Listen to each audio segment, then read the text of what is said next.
Hello, I am back from drawing and painting animals from life at Yorkshire Wildlife Park, and I thought that I would go through what I did while I was there and also how I prepared for going there as well. So I'm going to go through the art supplies I brought with me first, and then we can get into the prep work, and I'll do a little art tour of that and what I actually did while I was there. So first of all, since I have this here, this is the palette that I brought with me. This is a portable painter micro. It's my travel palette that I've used for quite a few years now, but I change what colours I have in here. So it fits 6 half pans, and I recently changed out the colours because I had to clean this palette. I know it doesn't look like it's been cleaned because I've used it since, and it's also stained and everything now, but the colours that I have in here I've done a blog post on and also a video on. So it's the video before this one. I went through this palette, I did some colour mixing, a sketchbook example of it as well. So this is what I brought with me as a palette. Now this area I can use to hold water, but what I actually did was I folded up paper towels and then put the paper towels in here while I was there. And for a water pot, what I used was, where is it? Here it is. So this is a water pot with a lid. It just makes it a little bit easier. It has a clip on the underside as well. And that's what I use when painting outside for water. Unless I need like a lot of water, then I'll use something else. And that covers the water. For the brush, I used this, which is by Pro Art.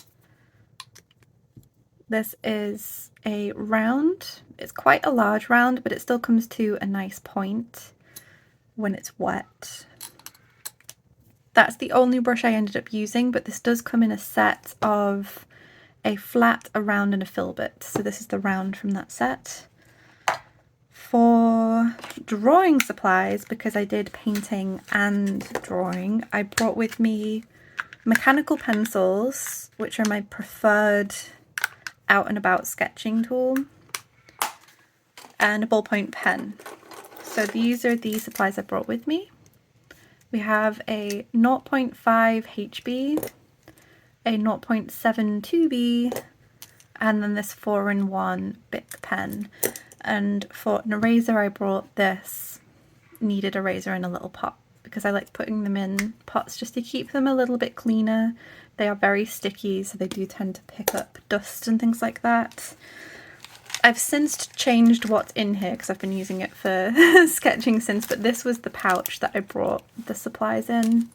So I just put all of these in here like that, and that was my pencil case.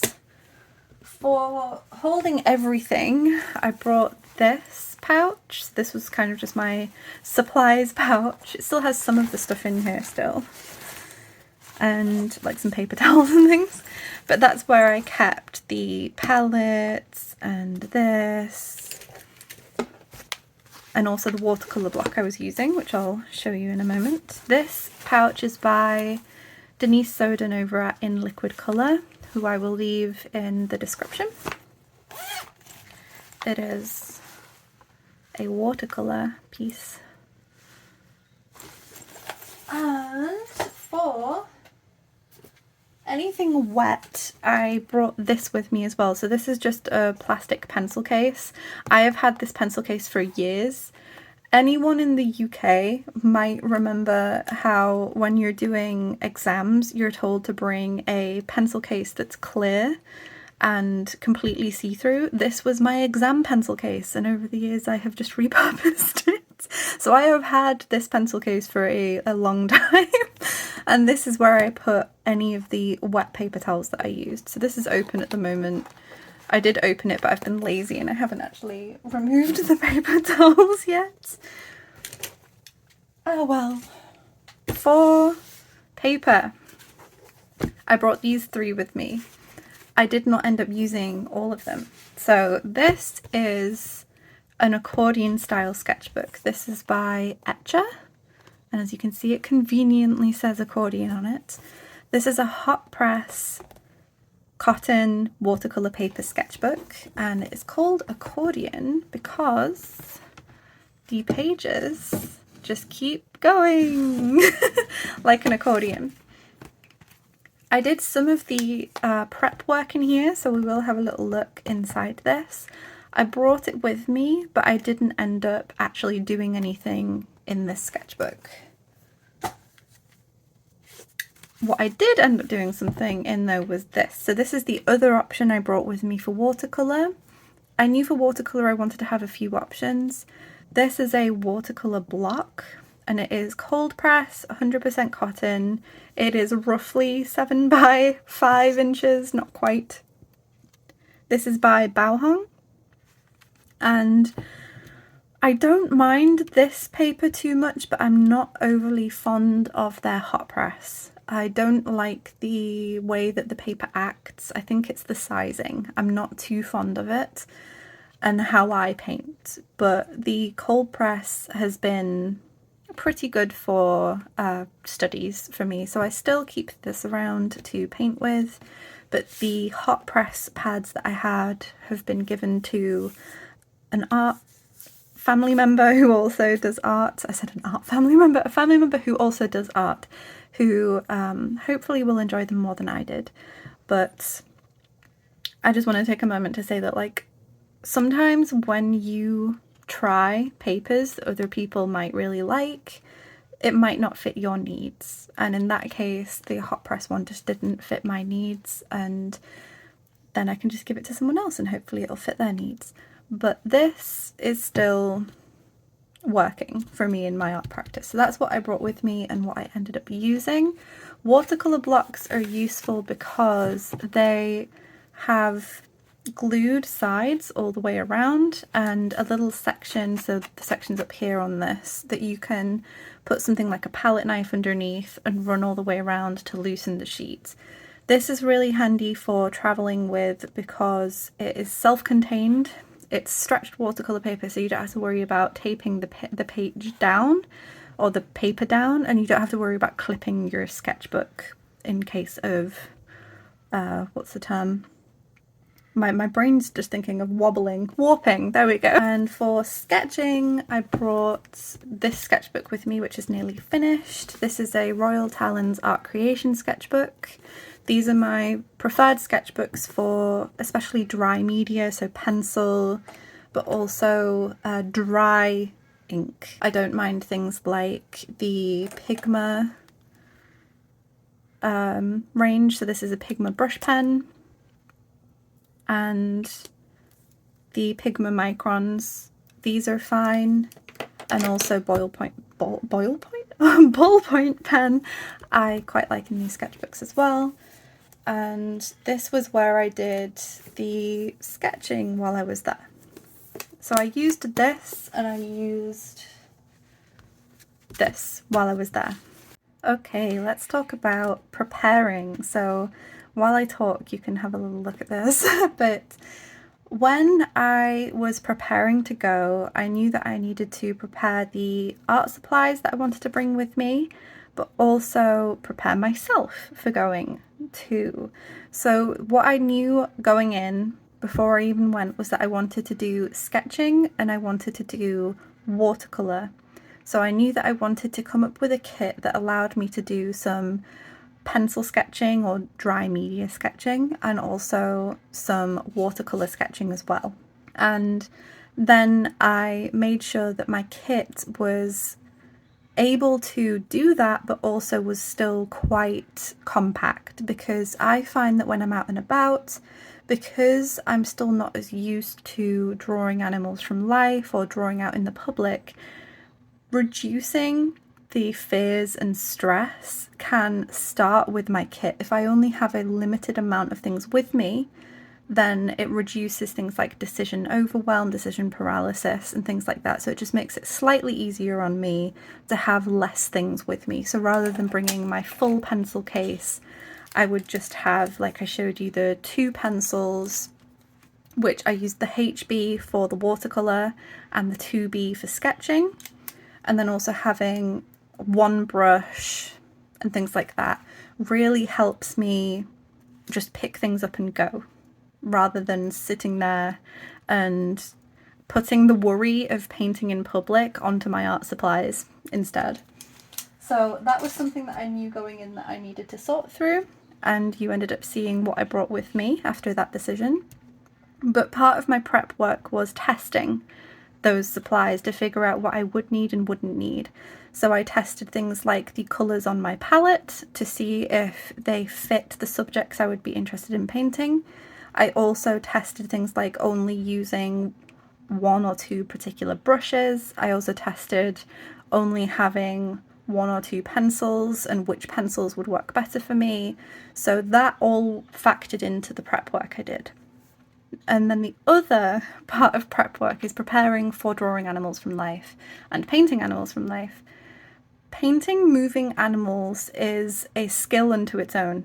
It's true of also just drawing out in the public is also a skill unto its own. No matter how much experience I have painting at home or drawing at home, painting moving subjects and also doing it in a public setting is a whole new skill set. It utilizes a lot of skills I already have, things like animal anatomy, understanding simple forms and perspective, color and light and things like that, but you're put into a situation where your subject is moving. You don't know when it might move, you don't know how it might move, you don't know if it might just wander off entirely. You are in an unfamiliar environment, which can add pressure onto you. You're in the public, which means that people can come up, look at what you're doing, stop you and try to talk to you, which we will get into that in a moment, because not exactly that happened to me, but something did happen to me while I was there. You also don't know what the weather might be like. When I've been there before, I was only able to do some very quick sketching in pencil and colour pencil because it was just raining constantly, and I literally only had like a 5-10 minute block where it wasn't raining, and then it was raining before that and after that constantly. That was last year. So this year I knew going in that I wanted to have a sketching kit with me as well, just because I didn't know if it could rain the entire time. Even with the weather forecast saying it was going to be dry, you never know in Britain. You never truly know. So I prepared myself by brushing up on animal anatomy, but also drawing animals from moving videos. So not paused videos, actually constantly looping videos. And this enables me to practice in a safe environment, a familiar environment rather than safe, a familiar environment. So my home, my desk, wherever I want to be sketching. And I can just be watching a video that I put on loop. If you can find a video that's like 30 to 60 seconds long, that's especially ideal. But if you can put a video on loop, that can help you figure out gesture drawing, but then also doing things like paintings from a moving animal before you then go out and do it from life. And that just prepares you a little bit. A little bit though, because there is still going to be stuff that happens out in the field, and you do have to give yourself some grace regarding that, which definitely happened and happens sometimes when I'm drawing or painting outside. So one of the things I did was this painting here. This was one of the first tests I did, preparing myself. So going in, I narrowed down the animals that I wanted to either sketch or paint. I knew I wanted to focus mainly on the big cats and also the polar bears. Big cats are a subject that I really love, so I knew that was already going to probably be something that I would do. But polar bears were an opportunity I didn't want to miss, because the Yorkshire Wildlife Park has Project Polar, where they have this huge, I think it's 10-acre sanctuary for the polar bears, with lakes that are 10 feet deep and things like that. They've got tons of like grass and like this cliff that they can climb and everything. So being able to draw and paint polar bears in such a lovely place like that was definitely high on my priority list. So I knew that I would prepare in advance for polar bears and also for big cats. which is why I ended up doing this. So this is based on a photograph from Yorkshire Wildlife Park that I took last year. So for this, I wasn't focused on the process of trying to paint an animal from life where I might have used a video. Instead, I just wanted to test the kit that I wanted to use and the potential colours that I might come across. So in this, I was using my old travel palette, I believe. I'm trying to remember now. I should have written it on the back. I did date this though. This time I did actually date it. So in this, I was mainly using yellow ochre and some burnt sienna. I used Indanthrone on the background and azo green mixed with various blues and earth tones for the grass. Even though I wasn't using a video for this, one thing I did try to focus on was being fast. So this was timed so that it would be under an hour long, because I knew at maximum I would spend an hour, but realistically it could be a lot less than that. So for the first one, I just focused on it being an hour and a photograph, and this is what I ended up having. From this, I figured out what I would like to bring with me and not bring with me, and one thing that I figured out was that I liked doing a relatively rough in some areas but focused pencil drawing on the subject and then leaving it looser around the subject. I liked doing that and then applying the washes on top. It was a much faster process than when I do things like my line and wash illustrations with a pencil sketch and then ink on top, which was why I ended up only bringing the pencils with me. I did bring the ballpoint pen with me, but again, that's a very similar sketching tool to me. It's just like a permanent pencil in my toolkit in my eyes. I'll go over this in a moment, but I also did some prep work in here. So I did this in the previous video. This was to test out the 6-colour palette that I ended up bringing with me. It wasn't so much the process of the line and wash I was trying to test so much as the colours, and this was much more for if I was drawing or painting the big cats there. I also did this study here using the same palette of a polar bear. This was from a video, so this was a looped video. It's a video that was from a course that I got over at Creature Art Teacher. I'll leave the particular course in the description if you're interested in finding out about that, but the course came with a bunch of video clips that you can put on repeat to do things like this, or gesture drawing, or pencil animal figure drawing essentially. In this case, I did a pencil sketch again with a loose background, focusing most of the detail on the subject and then doing some washes of watercolour over the top. And for this, again, it was from a video, so moving subject that was not paused, and it was also trying to work relatively quickly. I think I did this in either between 30 or 45 minutes. Not super fast, but trying to at least be faster than I might otherwise be. So that was some of the prep work I did. On top of that, I also did some sketching and things as well. Let's get into what I did while I was there.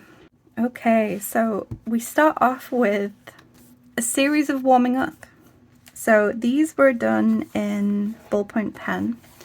So early on, I just started with the cheetah, and I was mainly focused on trying to warm myself up, not just my hand, but also my mind. Like the hardest part for me of overcoming drawing things from life, and especially in a public setting where there's so many people around you, is to just start. And in this case, this was me just starting. It was trying to at least just get some marks down on the paper, even if it's just very rough, just a head, a neck, a little bit of shoulder, some very, very crude gesture drawing. That was just to get me going, basically, to get the fear out. And then we have me moving on to the polar bears, and we had one polar bear who was laying down, and so I tried to get a little bit of a warm-up going here and then turn it around We have another one here of just trying to get more of a focus on this bit of the bear's pose. And then I did this. So we're gradually warming up. This was maybe 5 minutes. These were done very, very fast because the animals, in this case, the animals were moving. The cheetah especially were moving very fast, no cheetah pun intended. They're of course a very fast animal, but they were moving around a lot. So this was a really good place for me to do quick warm-ups. Then this polar bear was obviously sitting down for quite a while or laying down, but he did eventually get up and move before I could do a longer pose, which is why I ended up moving on to another bear who was also laying down. And I had about 5 minutes before he too ended up getting up and moving away. So I focused on kind of just getting the pose down, really focusing on super simple shapes here for like the overlap of the back leg. Again, getting super simple shapes down for where the arms and paws were, and just getting a rough indication in of the rocks and the grass. And then we moved on to the lions, and I ended up doing this. So I wanted to do a longer drawing at the lions to really start getting me into preparing for painting. So this was the progress and process of me warming up. This, I was able to sit down and start getting, again, you see that rough sketch in. A really helpful part of drawing animals, moving animals, is to get the rough gesture in, the rough, simple shapes as well, and then start building up from there. So this was built up on top of just a rough sketch as the rest of this. But I ended up abandoning this page after getting this far, because what happened is that this lioness was quite close to the viewing area. She was very sad. She looked very sad, and I'm glad I managed to capture that about her. I do feel like she looks sad in this. She was on her own, and the rest of the pride were up on a hill. And there was a male and 2 of the females up on a hill, and they were all like cuddling together and having a wonderful time, but she was off on her own, and it kind of, story-wise, it made me think that maybe she had like a fallout with them and she was off sulking. That's kind of what it was seeming like at the time. But she was very close to where people could be viewing from. And because of that, obviously a lot of people ended up coming in to try and look at her. And what ended up happening was I was leaning my sketchbook, so I had it, again, it's like this. I was leaning it on the wooden fence. There wasn't just a wooden fence between you and the lions, do not worry, there was plenty of fences, but I was leaning this on the wooden fence and sketching. And what happened was that either side of me, a crowd of children came on both sides, and they grabbed hold of the wooden fence and started rocking it backwards and forwards while screaming. And don't get me wrong, kids are great, but this was, my sketchbook was doing this basically, and I was like, I tried to like hold it for a bit and do it, but again, the kids were just going crazy around me. They were so excited, so I was just like, I'm just gonna let the kids have their excitement. And I left the sketch here and wandered off and had lunch. So again, things happen when you're outside drawing, especially in public. And that was as far as I got. Now, I could have, either while having lunch or once I got home, I could have continued this, because I did take a couple pictures of her before I walked off. And I could have continued this from them, and I was going to be honest with you, but then when I went back and looked through this, I decided to keep it as is, because this is a memory for me now. And I want to just keep it as what it was like. But I do have this page free, so that I could maybe do a full drawing based on this sketch and the photos that I took of her. I think I'm going to do that. And that's it for the sketching. As for the watercolouring, it's a really good example of expectation versus reality, all of this. So again, prep work, and then this is what I did from life. Woo! So I ended up breaking off from the group and going back to the polar bears, and I sat down for a little bit and I watched the polar bears. One really helpful thing when you're painting or drawing from life is to watch your subject, especially if it's moving. Get an idea of the colours that I'm seeing, the lighting, which of course is constantly changing. That's another thing about being outside, is that the lighting can constantly change. And eventually this polar bear got up onto this like hilltop. It was a grassy and rocky hilltop, and sat down. And the lighting was gorgeous. It was like this slightly backlit, but from the left. And it had like this whole big area of light here, and then a little bit of backlit here, and a tiny bit on the underside as well. And that for me was what I wanted to capture. So I got out this pad and I quickly got the sketch down, which I will put on screen what just the sketch looked like. And right as I finished the sketch, the bear wandered away. So what did I do? I sat and painted anyway. What I did was I focused on the lighting I remembered, my experience of painting polar bears before, to just get some of that colour variation down, and also some of the colour variation I was seeing in the bears as they were wandering around. So I did the lighting here from memory, like I said. The lighting on the rocks I did whenever the lighting shift to something that I thought was interesting. And then the background was kind of like these pine trees, like big pine needles. I'm not actually sure what type of tree it is, but I'll show you a picture. And so I just wanted to get a rough indication of the texture of those. I'm not super happy with how noisy the trees ended up coming out, but I'm happy I got something down, and I got this simple message down, which was the lighting on the bear. And what I'm planning on doing with this now is I'm going to make a studio painting that I'm going to spend a lot more time on based on the lighting situation that I studied from life in this.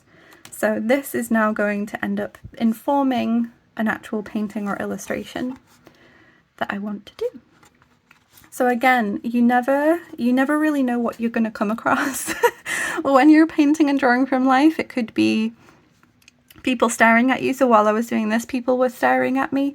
No one came up and tried to talk to me while I was painting. I was sat on a bench during this, so I wasn't like stood up where everyone else was. I was sat a little bit further back, and I could rest this on my knees while I painted and have the paint palette next to me on the bench. But some people smiled, some people did look at what I was doing as they walked past.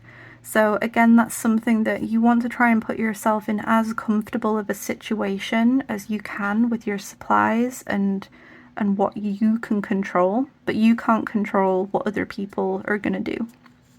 And I'm just happy I managed to get something done, because last time I couldn't paint at all. Another reason why I did this so fast was because it was starting to threaten to rain, so I'll put what the sky looked like, but I really thought it was going to rain, so the bear had already wandered off. It was looking like it was going to rain, so I just tried to get this down as quickly as possible.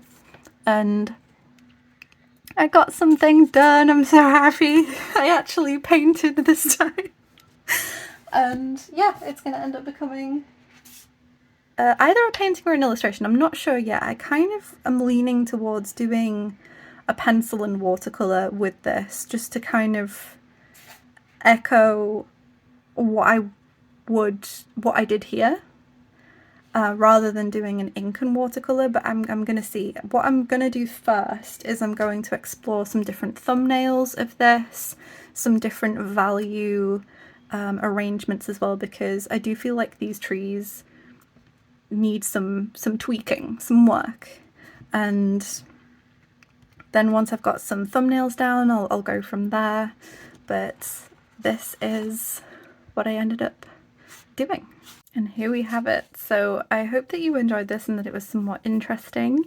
I thought that I would share not just the art supplies, which I love talking about in general, but the actual process and thinking behind preparing, and also just showing how painting and drawing from life is really an experience and skill set all of its own. It utilizes a lot of your skills that you build up at home, but it also just has its whole range of skills to itself that you only really learn from by doing, and it is a process that I am going through myself.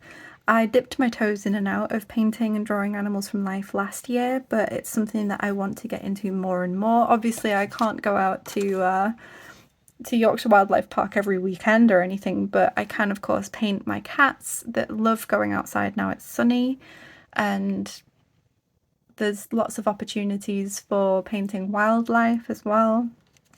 And yeah, I hope that it's interesting seeing how I prepared to go, what it's actually like painting there, and then also how these paintings can then inform my studio practice as well. So it's a very cyclical thing, at least in my practice anyway. But thank you so much for watching, and I'll see you next time. Bye!